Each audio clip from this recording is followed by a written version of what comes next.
is Step 1 with Freddie Wilson.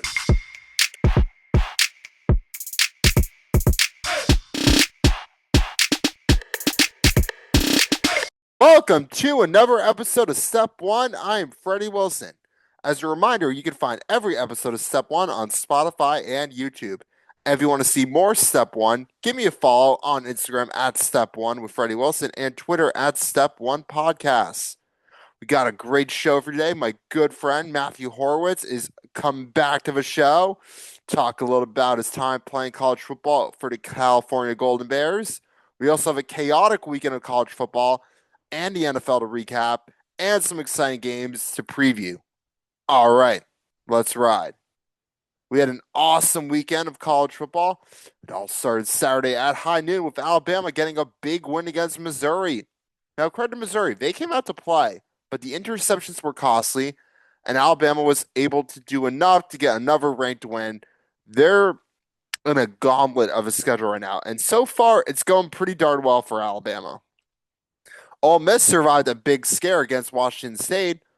Ole Miss is a solid team, don't get me wrong, but this was a way too close for comfort game. And if you are an Ole Miss fan, maybe you should be concerned because this was not supposed to be a hard game. Moving to the afternoon, Texas got a much-needed big-time win against Oklahoma. Now, I still think Texas is as good as they were supposed to be, but this was a statement win for their defense, who were able to stop a great offense. Maybe John Mateer came back a little too early, hard to tell. I didn't watch the game because I was watching the Oregon Ducks game, and let's talk about the Oregon Ducks game. They had their opportunities, but Indiana simply made more plays. It's humbling, but this was a statement win from Indiana, and the Hoosiers are really good, and they're better than last year, and I think they have an opportunity to go undefeated in the regular season. I still think Ohio State's the best team in the Big Ten, but Indiana showed they can compete with the big boys, and they won the Autzen Stadium and absolutely dominated the Ducks. Also, Penn State lost the game in a game they should not have lost. So what they do? They paid James Franklin a shitload of money and fired him. This is a bad season for Penn State. You lose your quarterback to an injury, you fire a coach, Penn State can't catch a break, and they felt like it was time, even though the buyout was expensive, to fire James Franklin. Moving into Saturday night, USC, a team we have not talked about on the show, but maybe we should. They got a monster win against Michigan. Their offense was firing on all cylinders. I think the Trojans are sneaky good, and maybe this is the year they make the playoff. And finally, Georgia was able to hold off Auburn down in the Plains to get a big win. It's got to be frustrating being an Auburn fan right now. I know you can blame the refs for that call on the goal line, but you have a good enough team to be competitive. You can't seem to put the pieces together for all four quarters. Regardless, I think this Auburn team is going to be a tough opponent for every team they play. Even if they don't win, I still think they're a team no one wants to play. Moving into the NFL, great weekend of NFL games. It all started Thursday night with the Giants getting a big win against the Eagles. This is the most fun the Giants have looked in years. I know they only have 2 wins, but Jackson Dart, Cam Scottingboom have brought a sense of fun and energy to this team that they have not seen in years. On Sunday morning, we saw a game that I can only call a disgrace to the game of football. Last week, I apologized in advance to the people of London for the New York Jets. And once again, on behalf of America, I apologize that you had to watch the New York Jets. America is better than that. It's not like the Broncos played particularly well, but the Jets' offense was non-existent. Justin Fields had negative passing yards. What a terrible game. In the early afternoon, we had some exciting games. The Seahawks were able to handle the Jaguars. The Seahawks are a team we don't talk about a whole lot, but at 4-2, they are a very underrated team, and Sam Darnold is playing decent football. The Chargers got a bounce-back win against the Dolphins. The Dolphins are a dumpster fire. We say it every week. It just seems like they can't do anything right. They had opportunities to win this game, but with 3 interceptions, they squandered those chances. The Ravens are still in shambles as they fall to the Rams. It's a season from hell for the Ravens. With all the injuries, they just can't catch a break. The Panthers got a big win against the Cowboys. The Panthers are finally bringing some hope to their fans. Rico Dowdle looks awesome. Territoria, hope I'm pronouncing that right, McMillan, got his first 2 touchdowns of the season. Bryce Young looked solid. The Colts were able to find a way to win a game again, and Daniel Jones continues to shine. No one expected Colts to be this good, and Daniel Jones seems like a perfect fit for the offense. Speaking about teams that are overachieving, the Patriots got a big win down in the Big Easy against the Saints. Patriots offense has seemed to find a groove, and Drake May is playing really well. Moving the afternoon, the Buccaneers continue to stay hot as they get a win against the 49ers. Shout out to my guy, Tez Johnson, Oregon Duck, for getting his first NFL touchdown. Tez Johnson's going to be a stud. Just you wait. And of course, the Packers got a big win against the Bengals. Credit to the Bengals after an awful first half. They figured out some stuff and were able to make the game interesting. However, their defense is still not great, and the Packers were able to get an important win. And on Sunday night, we saw what could be a Super Bowl matchup with the Chiefs and Lions. For those who thought the Chiefs were done, I think you're wrong. The Chiefs looked like the Chiefs we're used to seeing Sunday night. As for the Lions, defense is banged up. They couldn't stop Patrick Mahomes, and the offense just wasn't able to make up for it. And on Monday night, we had two games. The Bills lost again, this time to the Falcons. Now, the Falcons are a fun team, and this was a statement win. I still think the Falcons have a ways to go, but Bijan Robinson gives them a chance to win every week. And the Bills defense had no answer for him. The other game we had was the Bears beating the Commanders. This was a revenge game from last year, and the Bears played solid defense, and despite blowing a 13-point lead, they were able to do enough to get a much-needed win. And now let's get to my interview with Matthew Horowitz. All right, today we welcome on a reoccurring guest. It's been a couple years. We've been doing Step One for a while now. Here to talk a little football. Matthew Horowitz, welcome back. How are you doing? Thanks, Freddie. Appreciate you having me on. I think we missed last year, so this will be the first year of the conference realignment Yes. for us to chat about, but excited to be on. Thanks for having me. Last time we had you on, Oregon and Cal were in the same conference. The Pac-12 still very much existed. Now A we get to little, Pac-2. little different now. How are you feeling about the ACC? Do you like being in the ACC? I think it's the best fit of the big four we have left, right? I think you've got a strong set of academic schools. I think giving Cal some East Coast exposure is great for the brand. Having them play schools like BC, Duke, UNC, Syracuse, I mean, obviously, high caliber schools with also really high caliber football teams. I know I left out a bunch of schools there, Virginia. I mean, but Yeah. as a small example, yeah. So let's talk a little bit about Cal football. I thought they were a dark horse candidate to win the ACC. I looked at their schedule. No Yeah. Clemson, no Florida State, no Miami. I No thought Georgia Tech. no Georgia Tech. I thought they could have won more games. It's not hasn't been going great so far. Rough weekend last weekend. We're recording this. We're recording this on Tuesday, and the show doesn't come out till next week. Yeah. So I actually flew down to down across to SF this past week for something that was happening on campus, but decided to stick around for the game. Um, what I first noticed when I stepped on the field for pregame stuff was how busy the stadium was. I mean, it seemed to me it seemed full, right? Absent, you know how they put the kind of tarps up on part of the end zone like they do at the Rose Bowl and some other Yeah. stuff to help with capacity, but it seemed full. They've got this new section for the kind of Cal X Oakland Raiders fans, and so they've got guys dressed up and guys and girls dressed up in kind of the I forget the name of the garb that they wear for the Raiders with the black and the pins, and I'm blanking on that right now, but they have a bunch of different sections that seem to be really alive, which was really cool. Um, but yeah, we've had two tough weeks out of five, right? Obviously, that San Diego State one was surprising. I think that the guys played really hard, but um, one thing that you have about a freshman quarterback, this is kind of what the guys were saying this week, is just he's okay. You're okay. He's all right. He's been playing great. Really really great flashes, and sometimes as a freshman, you got a lot of nerves, and it's just building those reps. And so you have a tough game. How do you bounce back? You beat Boston College on a kind of down to the wire kind of game. Well, Um, Boston College is not that good. We talk about BC a lot on this show. yeah, well, it was the first conference game for us this year, and it went our way. And then the next, this Duke game was unfortunate. We went up 21-7 in the first, and then kind of just stalled after that. All right. But let's talk about your former quarterback, Fernando Mendoza, going up again. We're recording this before the Oregon game. Yeah. Do you think he's right? Do you think he's ready? I know you never play with him, but do you think he's ready for going up against Oregon for a second time? Because he played Oregon when he was at Cal, That's right. That's right. That's right. That's a fair question. so He's he got a new knows what he's team, getting new color. into. He does. I've heard really good things about him all year. And I think one thing that's tough in this new NIL age is that people are going to be transferring a fair bit. Um, that doesn't take away from the fact that his boys at Cal still love him, right? They appreciated the time that they spent together and the games that they put together. And I think that he's carried that into Indiana, right? I've seen some of the post game pressers and that love for the game, the love for his teammates, the locker room, has seemed to really shine through. I've talked to some of his mentors from Cal, and they all kind of mention how much of a stand-up guy he is, um, and I think he's going to have a challenge set out for him in Oregon. That all being said, right? You guys have got a team that I mean, put together a great couple games in the past few weeks, right?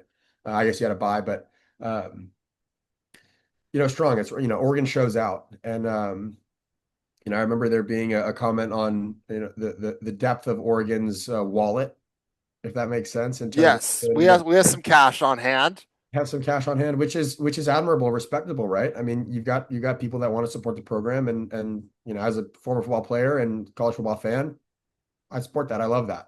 I mean, what do you think? I mean, I'm all for NIL.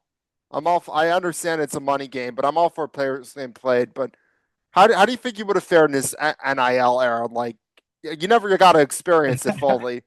Yeah, I think this was like right at the beginning, or it started right at the beginning, and I think the only thing I ever got was maybe a couple liquid IVs from someone else who was signed up with him. But I think it's an interesting game. I think hopefully there's still room for walk-ons kind of going forward, because as you have roster compression and travel squad stuff, there's a murkier pathway for walk-ons. But I think that it's an important group of student athletes to support.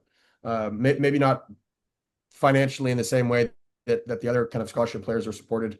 Um, but you've got guys who love the game and who are there to practice and work hard and support the team. And so I hope that gets to continue. But I don't think that I'd be taking in $1 million a year from NIL, if that's fair. Let's talk a little bit about the walk on process. You were a walk on Cal. What was that process like getting to be a walk on? Yeah, that I appreciate the question. I was deciding between UCLA and Cal. I've been going to the UCLA football camps since I was little. The Coach Neuheisel camps, kind of around the field and the facilities. And when it came time to decide, I walked over to the football offices there. I grew up 10 minutes away, and spoke with one of the former videographers who is now kind of leading the recruiting charge for the Bruins at the time, I guess 2017. And I said, hey, I'm here. Here's my film. Let's get to work. And he said, thank you. We're gonna, we don't have any walk-on spots for you, but welcome to help us on the recruiting front. And I go, I appreciate that. No, thank you. So I went upstate to Cal, knocked on their door visiting day with my mom, and said, hey guys, I'm here. Here's my film. Let's get to work. Um, and met with Coach Tony Tuioti, who's now actually with Oregon. He came over from the Cleveland Browns and was the head of recruiting for Michigan. Great coach. I mean, really, I have a lot of good things to say about him. Only good things to say about him. And so for a month after I knocked on the door, I called him every day. Hey guys, any updates? Any news? Any news? Any news? Any updates? Am I coming? When should I get there? And sure enough, the Friday before fall camp started, he said, come up on Sunday. I had sneakily reached out to one of their long snappers and said, what time does camp start? So I could get all my stuff ready. And then showed up at the hotel there in Hotel Shattuck with the other freshmen and started camp. And every year it was me working to try to get my spot back, try to maintain my spot on the team, right? It's as a walk-on, you're kind of on the hook all the time. And if you aren't proving your worth, right? Like that was my goal, was show why I should be on the team every year, why I should be invited back to camp. Mm-hmm. Uh, and that was the process. You know, All right. but What was fall camp like? What was a typical day like? yeah, sure. Fall camp was, you're getting up, you're getting ready for 8 a.m. meetings. I think there has to be a 3 or 4 hour break every day. And one story that I found was super interesting was Harbaugh's break at Michigan was like 5 to 9 a.m. So you show up at 9 a.m. So our break was like 11 to 2 or something like that, where you have, lunch and stretching and kind of PT, stuff like that, take a nap. Or well, Michigan's was at the beginning of the day, so you could go straight through. which I always thought was really funny. Um, but we would have early morning meetings or breakfast meetings, go for a lift, come back, do some more meetings, have a walkthrough, go to practice or practice, then walk through um, after that break, and then sometimes it'd be flipped. Sometimes you do practice in the morning and then lift in the afternoon, but that changed over the years. But it's basically like, what is it, 30 days, all of August, where you're cranking, right? It's kind of the full day. Um, yeah, lift practice walk through or lift practice lift for a month. And during that break, you have people bringing in air beds and napping in the locker room and quiet time and doing recovery. It's nice because you can focus on football. You focus on your teammates, you focus on the playbook, you focus on getting your body right. Because it is a long season, right? Where there are a lot of ups and downs, and preparing yourself isn't just fall camp, right? Obviously, it's the entire year. I didn't know that until I got to school, right? Where people had been working out for 5 years. What I thought as a freshman coming in, I'm like, oh, I'm going to come in, I'm going to make an impact. I'm here for a reason, blah, blah, blah. And then you get there and you realize these guys have been lifting and living right, living lean, right? Football, workouts, food, classes, for 5 years. And so there was a learning curve there. But it helped me realize my role and how I was going to be a part of the team. And that obviously shaped the sophomore, or I guess redshirt freshman camp, sophomore camp, junior camp, senior camp. Um, How did that hard? get into it? Yeah, how hard was the playbook? How hard is the college playbook to memorize? Like I know it's offense and I know you play defense, and I know Yeah. defense playbooks are different than offense, but like Yeah. how hard is it to memorize a playbook? Yeah, so maybe I'll give you the sides of both stories. So on offense, just from conversations with the guys, they'll install a couple different formations and then a few different plays those first few days. Maybe not a few, a bunch of plays the first day. We're going to say we're going to install this formation, right? Whether it's 11 man, 12 personnel, 13 personnel, whatever it is, special situations. We're going to install this part of the playbook next week, the next part of the playbook, next week, next part of the playbook. On defense, it's basically like we have to get through all the coverages, right? All of the different fronts, the 30s, the 40s, the 50 fronts. And then the special situations comes a little bit later, but it is like, here's all of it. Let's go through it. And so as a freshman learning it, I mean, in high school, we had a couple of different plays and it was basically do this, right? On this play, we do this. In college, it seems a lot more dynamic or felt a lot more dynamic where it was, okay, do this, but if the offensive tackle does this or this or this or this, your job changes. And so kind of learning how to use my eyes and my hands is like, where do you look? That tells you your first thing is if you're looking here, it'll tell you what you need to know. If you're looking here, it won't tell you. If you're looking here, it won't tell you. If you're looking here, it'll tell you. And so getting those little tips and tricks in really made the process a lot easier. As easy as it could be, it wasn't easy, but it was a lot more complicated than my high school playbook. Um, I can imagine. Yeah, I feel like, and I just can't imagine what an NFL playbook is like either.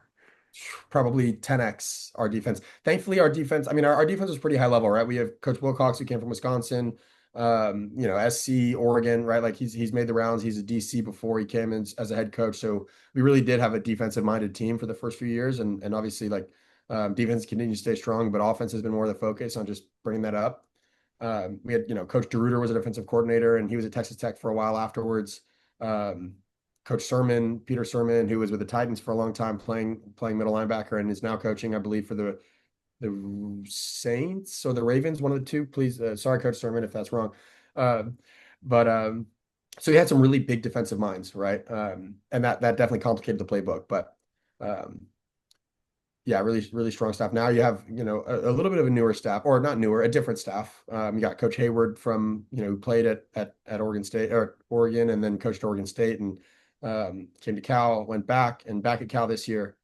Um, got a new same defensive line coach, Andrew Browning, great dude, came in under Tuioti and yeah, I mean, he's a great guy. He played for Boise State. He would show us that bowl. What was it? Was it the Peach? There was one bowl game with Boise State where it was like last second and it was That was the game against Oklahoma, right? yeah, I get bowl game and they just launched it in the end zone right at the end and it was a win.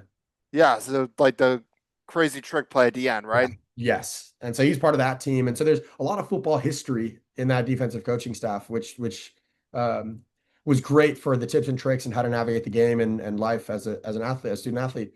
But it also complicated the playbook a little bit. How hard was it balancing the playbook with like also like trying to like go to class too?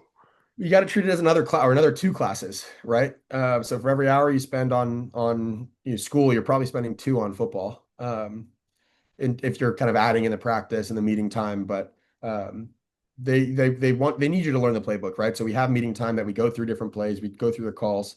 Um, Walkthrough is designed for the same thing because they know that it's a lot of information to bring in, especially on top of going to class and meeting friends and living life as a 18-year-old.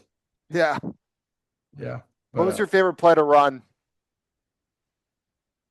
we had these simulated pressures where we'd call like where we would show a blitz but then drop back out, and depending on if it's kind of a we call it lucky Ringo for going left or right, um, we would get to kind of like really undercut the tackle and just go, kind of balls to the wall, just go. And I like that part a lot, because that it minimizes thinking a little bit, right? You only have two options instead of five. Hmm. Uh, so I like that a lot. And then if you're on the backside, you get to either drop out or set the edge. And that's always fun playing in space and being out there. Just gonna hit people.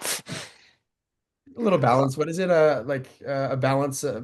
What do they call it? Controlled aggression, right? I remember my high school coach saying this. He's like, you always want to stay on simmer, right? You don't want to be boiling over because that gets emotional. You don't want to be too low. You want to be right on simmer. You're ready to boil over. You're ready to stay calm. And so I always liked that and tried to use that. Nice.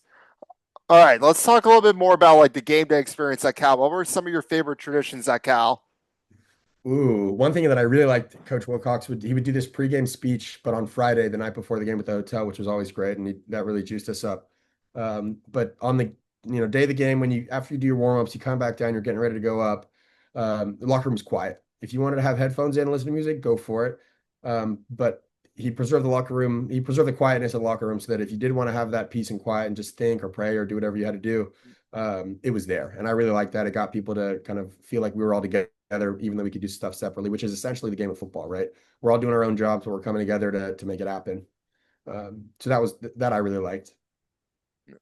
And what were some of the fan traditions they did at Cal? Because I feel like people don't talk about Cal fan traditions very often. Yeah, and that's gotten stronger. I mean, every time we score, the big cannon up on Tywad Hill goes off. Mhm. This like old timey, like a proper cannon. Um, So that's always fun. We got a couple of really good chants. You've got the band is unreal, right? They practice probably just as hard as us. Um, no doubt just as hard as us, right? They're spending a ton of time on that. And while we didn't get to see the on-field halftime performances, you get to watch the video afterwards. And I mean, they're creative, right? They're spelling out things, they're showing pictures, and that's always really cool. Um, One of my favorites also is that the band lines the tunnel Mhm. when you leave and enter. Not for like the run out, but pregame and after you've done your warm ups, they're hitting their drum line on your way out, and that's always really nice. Yeah, energizing. Um, what else? I mean, the Calgorithm, the fan base has been going pretty crazy this year. Pretty fun. Just seeing, and I think that's attributable to the extra exposure from the East Coast. But it's been really fun watching that kind of or being a part of that on X or Twitter, just like seeing that through. Um, I saw some Cal fans in Boston when they played Boston College. Like yeah. they travel. Oh yeah. We had one of our guys, Gavin Reinwald. I mean, a big group of guys. Gavin Reinwald, um, Tommy, Daniel Eder, who else was up there? A bunch of guys went up for the game, Yeah. Yeah. which is cool. All right. I do have a question. This is a dumb question. What do you do during halftime? Yeah. Good point. You go down, head coach will make a couple minutes or maybe a minute of chatting and kind of resetting for the game, and then we break off into offense and defense. Defense goes through schemes. He's up on the white, or DC, the defensive coordinator will be up on the whiteboard, kind of drawing up what we did, what was a big, if there was a big break that we let up or big play. We'll go into that really quick, and then kind of get rebase on what we're going to be kind of focusing on for the next half, whether that be part of the playbook or a certain aspect of us going, whether it's like, okay, we need to be a little bit stronger on the run, or we need to be, more disciplined on pass, whatever it is.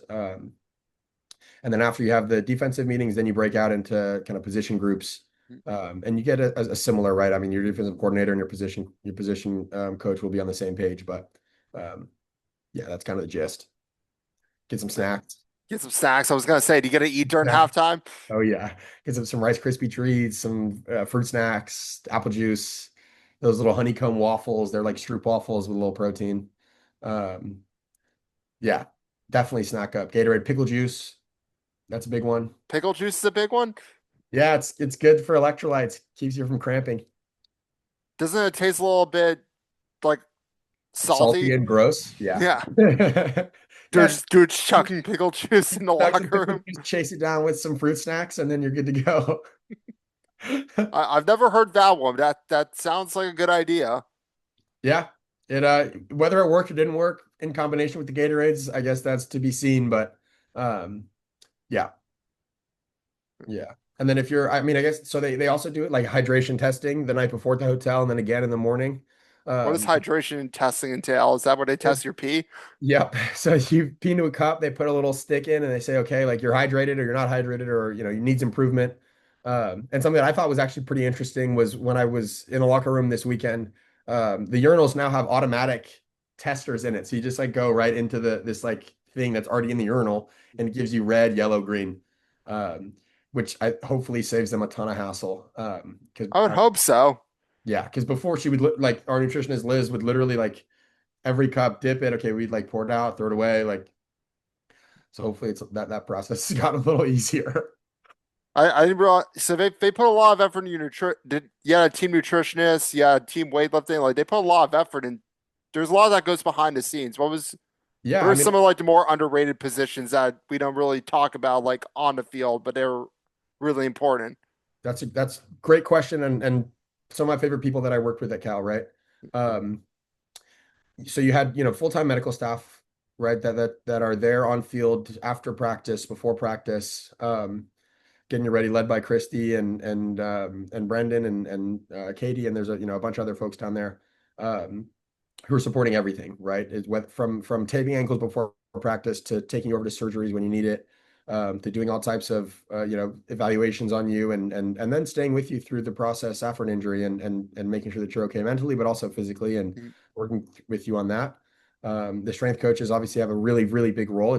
They interact with you when the head coach, when the position coaches and football coaches can't, right? When you have those dead or quiet periods.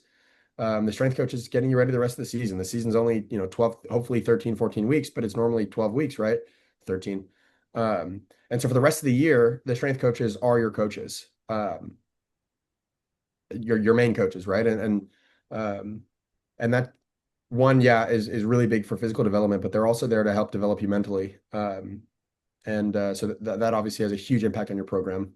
Like for example, Coach Beckton, Tori Beckton was our strength coach for I mean 4 of my 5 years, and he'd been at USC before with Coach Sermon and some other guys on our staff, but then also after us moved over to Texas and has been Texas's head strength coach and support coach for the past Te- 2-3 I don't years. know. Texas could use a little more strength these days. And I think Beckton got him in great shape last year. I think they've been strong this year. They've had a couple mishaps, but um, I mean I think that should talk to the strength of the staff, right? So we've got our kind of medical health staff, trainers, and all the staff there too, supporting us with kind of hydrotex water and Gatorade and during practice, during lifts, and being around as that kind of support and counsel. And then you've also got your nutritionist who is there with the kind of training table chef and staff every day, preparing the meals for the week and saying this is what our guys need. Liz would stand up in the training table in the cafeteria after practices with us and say, "Hey, you need one more chicken breast. You need some more of this, maybe less of that."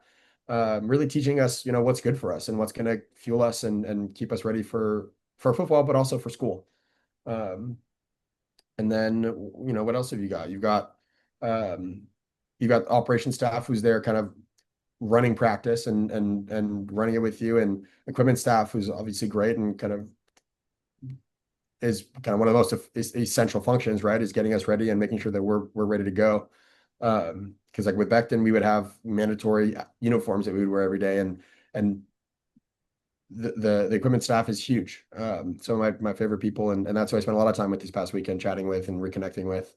Um, who you got academic support staff who are there as kind of as advisors and how do we want to play our class schedule this year? Is it going to make sense to have a Friday class? Not so much. We have games on Friday, so do you really want to miss every Friday for the entire fall? Not so much. But also thinking about careers and how do we move forward. Cal has a really good kind of holistic program for helping student athletes, and that's something I'm really lucky to be a part of. But there's so many different um, teams of people that are there aside from just the football team to make the football program run. What was it like being a fan this past weekend at Cal versus like you played? You never really got to be a fan when you were a student. What's it Yeah. like being a fan? It's interesting. There's probably I mean, a handful, right? Five guys that are still on the team that I know. Just for, I spent that extra fall during COVID. And so we got another class of freshmen who are in, and they're all on, oh, excuse me, they're all on like their fifth or sixth years, and reconnecting with them was always great. As a fan, again, right at the beginning, energy seemed great. You had a bunch of recruits in the field chatting with our guys and really high energy. Obviously, when we were up 21-7, really high energy. As the game kind of progressed, it started to dwindle a little bit. Um, but having those conversations with some of my guys, I was at the game with Chris Rogers and Robbie Rowell and Tommy and Parker Bochet and a bunch of guys. Luke Beckett, who was sixth year, he played for BC for a year and then came back to Cal for his seventh year. Jenna Williams, who played offensive line for us, and we were roommates senior year, and he's back there doing his MBA. So kind of chatting with them and hearing their perspectives, it's not so different from when we were playing, right? Is hey, that was a great play. Hey, maybe we could use some help on the edge, or hey, it It's a tiny bit different. You're in a different conference. that's true. That's definitely true. Seeing the ACC logo on the field is new. I Mm. kind of like the shield, but the ACC logo looks good. Yeah, I just feel like the travel has got to take a toll. Like you have to travel for every single, except for Stanford, and you Yeah. only place go to Stanford every year. You have to travel pretty far for every game. Yeah, I think that's definitely a big impact, right? Like, I mean, we saw it last week with Penn State traveling to UCLA. I mean, Well, Penn State's got their own problems. what would you say the problems are? I think yeah. I think I mean you can blame the travel a little bit, but like at the end of the day, like it's UCLA is not a good team. Does that put Oregon's win against Penn State in perspective or It puts a I would it puts in perspective, but at the end of the day, it was the Penn State whiteout, and that's a hard win to get, yeah. Yeah. even though they're like 500 in the whiteout because they used to play against really good teams against the whiteout. Then they went for that stretch where they played all the bad teams during the whiteout. So they're all like Okay. 500 in the whiteout, maybe a little higher, but like they're not as good as you think. That's They're fair. like I guess they get so much preseason hype, it's just tough to like tease out. I mean, yeah, and also like I don't know what's going on with Penn State, but again, like it's going to UCLA. Like you've played against them, you've been there. Like it's Yeah. not they never sell out. There was probably more Penn State fans there. Let's be honest. Yeah, I mean it's a 94,000 person stadium. The Rose Bowl is massive, Yeah, and there was probably more Penn State fans there, and I especially just with the way UCLA's been playing, right? I mean, they've gone through a real real tough season so far. yeah, they fired their entire coaching staff, and it just seemed like a game Penn State should have won, and UCLA came out to play. I thought it was going to be a landslide in favor of Penn State. Yeah, I mean, I was waiting for if Penn State was going to lose another game, it was going to be Ohio State. It wasn't going to be against UCLA. So do you think that drops them out of the kind of Big Ten championship discussion? I think it drops out of Big Ten championship discussion. If they win out, they could still make the playoff. That's But they true. but they play Indiana, they play Ohio State, so they have a tough schedule. Yeah, that's true. Yeah, because like realistically, 8-4 from the Big Ten is not going to get you there. No, No, I mean you got Oregon who's undefeated, you got Ohio State who's undefeated, Michigan who has a really good team this it's year. it's the best conference right now. Like it's better than the SEC in my opinion, and I'm biased, but Yeah, yeah, I think that's actually fair this year. I think that's fair this year. You got an Alabama team who's coming back, which is nice. Um, I had a Bama friend who gave up on Bama after that Florida State game. it happens. We'll see if he comes back. There, it was like the Paul Feinbaum show caller, like texting me saying, "Kale DeBoer's got to go. He's not ready for the SEC." I guess that's to be determined, but it's not an off base comment, right? Um, I think he's a good coach. I just again, like I think Bama got caught off guard with Florida State, but they beat Georgia. That's a big one right there. yeah. Even beating Vanderbilt, which is a sentence I would never think about being a big Sorry, which win. one? beating Vanderbilt. Right. Like, yeah, Right. Vanderbilt, Vandy's been playing really well. yeah, Vanderbilt's played some solid football. So you get that win, and you still have opportunities to get big wins if you're Bama. So like that Florida State game could be a formality if you win out. That's true too. Is like that's something that I think is really cool about this kind of conference realignment is it's even more we're seeing even more that anyone can win, right? I There, think there's a lot of there's a lot of parity, which is nice. yeah, and I like this new rule of or for next year I think or 2026 yeah, next year of all the teams you need to play 9 conference games. I think Mhm. that makes sense, right? I mean, what are we doing, right? Um So I think next year every conference will be on the 9 conference game schedule, which is going to throw some stuff up for the ACC specifically though, because you have like an odd number of teams, which and some agreements with Notre Dame and some of the other independents, um, and kind of those Cal's going to play Stanford every year, right? Yeah. And so in a year that gets jumbled up, how does that look? And so I think you'll have, or what do they, what did I read something a couple weeks ago where it was you'll have 9 conference games and maybe you'll have a 10th because of the independence that you play. But I think it's better for college football for good teams to play other, kind of strong teams or programs where they are of the same funding or of the same school size. I think it shows us more as fans and shows the team more of kind of as of what they can do. Yeah, definitely. And I think, the 12, I think I'm excited for 12 team playoff to continue. I think when they get to 16, I think that's going to be great. I feel like it's not going to be the same winner every year. Like, I don't think Ohio State's going to repeat just because it's going to be so much harder to repeat. The new playoff Yeah. field is going to be awesome. I think 12 teams is sweet.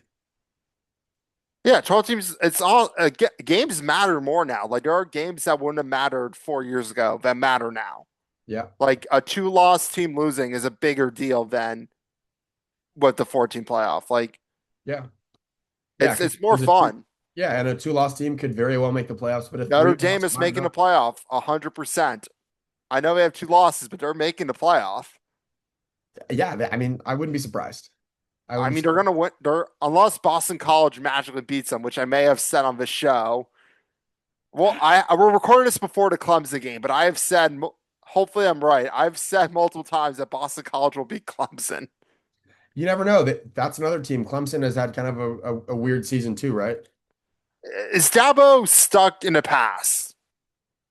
Oh, you think so with the kind of the Trevor Lawrence vibes, I think or I or think more it's recent? just I don't think he's adapted to this new era of college football, and I think you need to adapt to the NIL. You need to adapt to the transfer portal, and he's really Yeah, stuck. He's not that old. He's 55, but he's just really stuck in his ways. that's a good point. Actually, that's a good point. So I was at this Cal football donor event. I got invited from um, this one guy who runs the student athlete community in New York and or the Cal student athlete community in New York, and he invited me to this fundraising event with Will Cox and Ron Rivera, just as a kind of someone in the audience, right? There was probably 50 people there at Mhm. someone's house in the Upper West, and I pulled him aside afterwards and talked with him. It was great to catch up with him, obviously. But I didn't realize how difficult his job was until hearing kind of the conversations with donors and the conversations about NIL. Um, they really have to sell the program to students now. And when I was, recruiting for a spot in 2017, 2016, it was all about the players selling themselves to the school. Like, hey, I'm going to be a difference maker for your program. I'm a stand-up guy, and one, I will not be an issue for you, kind of culturally, but two, I have a lot to bring you athletically, drive-wise, whatever it is. And now it's so much of the program saying, hey, you should come here because instead of saying you should want to come here, tell us why. And having to kind of pitch it to the athletes is a different dynamic than Coach Sweeney's had to deal with ever, right? Where he's like it should be clear to student athletes why going in at Clemson under Coach Sweeney is a great choice, right? But now it's on him and his staff to prove it to them, which is an interesting dynamic. I don't know what your thoughts are on that. I mean, I just feel like he hasn't adapted to this new era. Like, he doesn't use the portal, or he's dabbled in the portal a little bit, but I Yep. just feel like he's just like he's not ready for this change. And I feel like every other coach has gotten with the program has accepted the fact that like things have changed, things are different. Like we have to adapt, and he just hasn't, and that's starting to show. Yeah, I mean, yeah. And then if you think about it, kind of a stark opposite in my mind is Oregon. Oregon has fully bought into that and is showing what you can do with effective NIL recruiting. Effective NIL recruit, effective transfer portal. Like, yeah, we brought in a lot of guys from the portal. Like we haven't had a homegrown product at quarterback in a while. Yeah. I mean, Dante Moore, Something more. Yeah. I don't consider him a transfer. I know he played at UCLA, but he was supposed to go to Oregon initially. Then he went to UCLA for a year. So I don't consider him like a true transfer. I know he is, but That's okay. I don't consider our guy a true transfer either. Because he went to Oregon for a little bit in the spring and then came back to Cal. yeah, he never played a snap at Oregon though. Right. Yeah, that's true. That's true. So I guess he is not a true transfer either. Or I guess is kind of a straight freshman recruit. But I mean, what about your offensive line? You guys have got two guys, right? Like Isaiah World and Emmanuel Pregnan, just I mean, really high kind of value NIL guys um at O line and I'm not sure which one Emmanuel plays, but No, we have good guys everywhere. We the have fringe depth. players, We yeah, have everywhere. Yeah. I mean, we've clearly bought into this new era of college football, and it's starting to show. And we have the right coach for this era. Yeah. And then you've also got guys that have been around, right? Like the defensive end, Uliagale. Ulanglais, yeah, Yeah. I mean, he was insane for you guys last year, right? yeah, and he's good this year too. And he's good this year too. And so having that come back and keep that culture, I think that's something that's to be seen is how do coaches and teams develop their culture with so many people going through the doors, right? I think winning helps. Winning definitely helps. Yeah, I think winning solves a lot of problems. yeah, winning helps for sure. And we won a lot. We won a lot of games last year. We're winning a lot of games this year. Yeah. And so I guess one that helps bring in new players, top talent, but that also like serves as a base for your culture where you have guys that are like, hey, this is a culture of winning. This is what we do to win. You're coming in, you're going to adapt to it, right? Yeah, and I think Cal is ready for this era too. I think Cal's got the pieces to go. I just think the travel schedule is what's going to kill him. Yeah, I mean that could be said about all the West Coast teams. Yeah, Um, I you mean know, Oregon's got to travel a lot too. yeah, Washington, UW has traveled a lot, like UCLA, USC, Stanford, Cal. I mean that's a lot of movement. Utah, a lot of movement. Another great team, Utah. I mean they've done well this season. They've done well historically, right? And seeing them adapt to the Big Ten has been pretty cool too. Well, they're Big 12, I'm but sorry. Yeah, you're so right. Big You're so right. 12. You're so right. You're so right. It was just UCLA, USC, Washington, and Oregon, right? Yeah, Yeah. everyone Uh, else went to the Big 12 and then a few ACC schools. that's right. Yeah, that's right. That's right. Yeah, because Cal Stanford was ACC, and then um, Utah, Colorado, Arizona State, right? Big Arizona 12. Big 12. That's right. And then Oregon State and Washington State. Just two lonely schools. It happens. It happens. All right, before I let you go, we do this at the end of every show. We didn't talk about the NFL at all, but Super Bowl picks. Oh, We do this. We have a poll. We're seeing what people are thinking. We allegedly will have a prize. Whoever actually gets this right. uh, let me think. Gosh. I was really excited about the Dolphins this year because there were a couple guys on the Bears that went over there. On top of Cam Good, he's been there for a while. You have Ashton Davis go over. You had another DB go over. I was excited about the Patriots. You've got Jalen Hawkins and Craig Woodson over there playing safety. You've got Cam Bynum and Daniel Scott playing safety over at the Colts. You've got Pat McCarry playing online for the Jags. So I always have a tough time picking. I mean, I think like an easy top three are the Bills, Lions, Eagles, Mhm. right? Um, but then you've got the Chiefs with Nico Remigio, the return specialist from Cal, and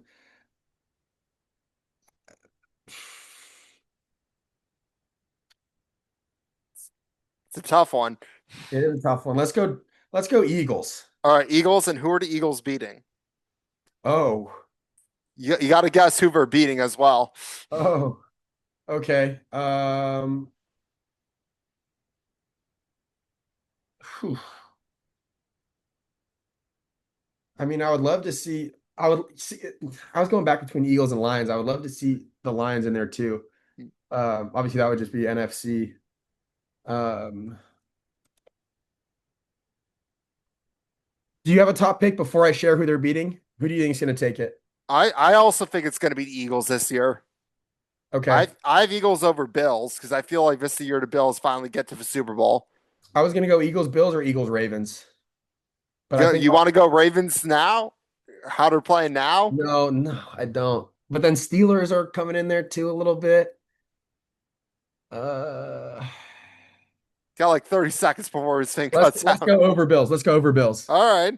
Same one as me. All right. Let's do it. This has been awesome. Always great to have you on the show. You're Thank you so welcome much for back having whenever me. you want. Go Cal. Go Ducks. Go Ducks, go Bears. All right. I'll see you later. Great talking. Hopefully talk to you again soon. Yeah. We got an exciting weekend of college football. And it all starts Saturday at high noon with LSU heading up to Nashville to take on Vanderbilt. This should be an awesome game. I think both teams have something to prove. LSU wants to prove they can win the big games, and Vanderbilt wants to prove they belong in the SEC and they can compete with the big boys. Moving to the afternoon, we got one of our many ranked matchups with Ole Miss going to Athens to take on the Georgia Bulldogs.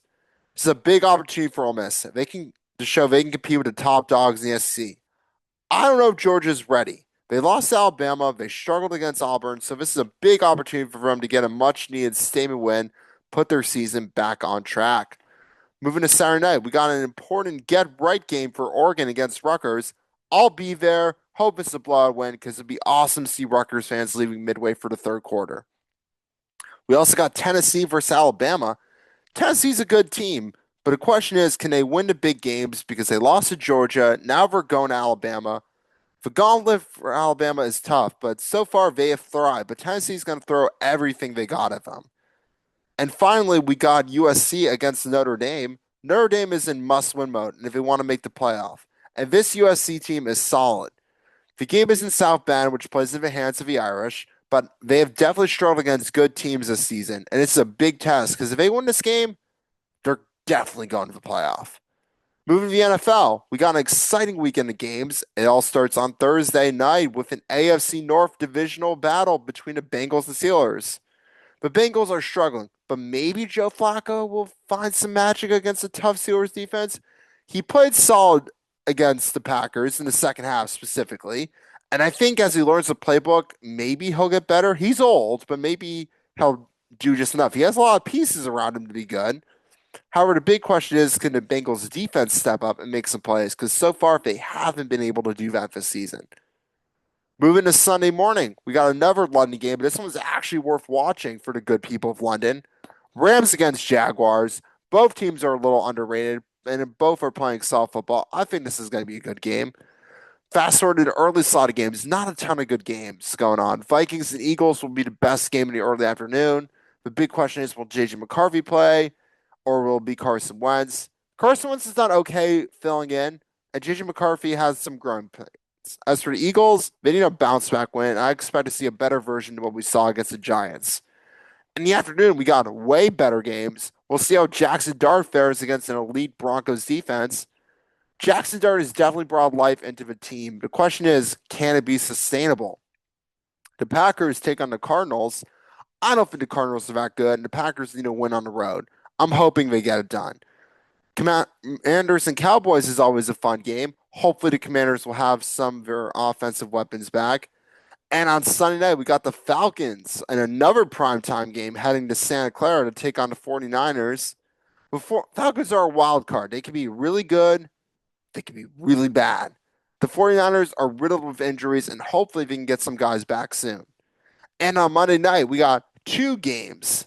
Let's talk about that because in the past, I have said I'm all for an early game and a late game on Monday night. But now that I'm stuck on East Coast time, I absolutely hate it. 10 o'clock is way too late for a Monday night kickoff. As for the games, we got a fun with the Lions and Buccaneers. This should be a fun game. I expect a high scoring affair. The second game is Texans and Seahawks. Not much to say about this game other than I think the Seahawks are an underrated team. As for Texans, they're not that good. I think the Seahawks are going to run all over them. That's our show for this week. Thank you so much for watching. We will be back next week. Big Fred, over and out.